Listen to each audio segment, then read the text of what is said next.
Nous nous sommes donné les moyens d'une planification écologique et il faut que maintenant on rentre dans l'opérationnalité. On a une stratégie, opérationnellement qu'est-ce qu'on va faire? Et on va poursuivre 3 grands objectifs. Moins de gaspillage, plus d'efficacité énergétique et plus de production d'énergie renouvelable.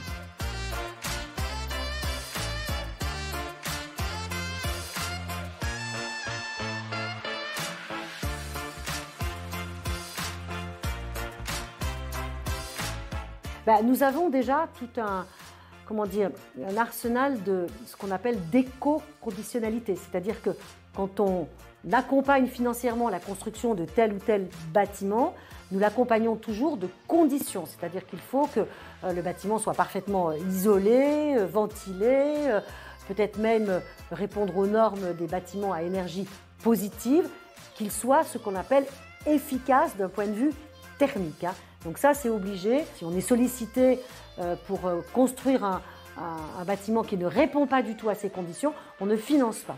Mais sur la question de l'efficacité thermique des bâtiments, il y a aussi tout ce que nous faisons pour accompagner les particuliers, les bailleurs sociaux, à faire des diagnostics énergétiques de leurs habitations pour voir ensuite quels travaux pouvoir faire. Et puis on intervient aussi sur une part du financement de ces travaux.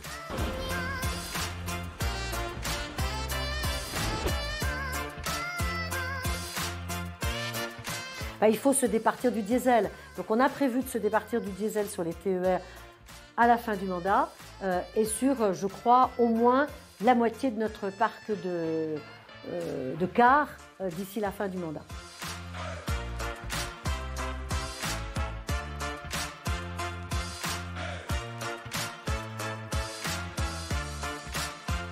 Il faut pousser cette production en tablant sur toutes les ressources qu'il y a partout dans tous les territoires, y compris dans les territoires ruraux. Aujourd'hui, ce sont les territoires ruraux par l'eau, le soleil, le vent, la géothermie, le bois. Ce sont les territoires ruraux qui détiennent la clé de ce qui pourrait être une autonomie énergétique. Donc il nous faut pousser. Alors on pousse comment? On rentre dans les sociétés qui se mettent en place pour pousser les énergies renouvelables. Et je pense essentiellement au bois énergie, à la géothermie, au photovoltaïque. Et puis on accompagne les territoires qui vont dans ce sens.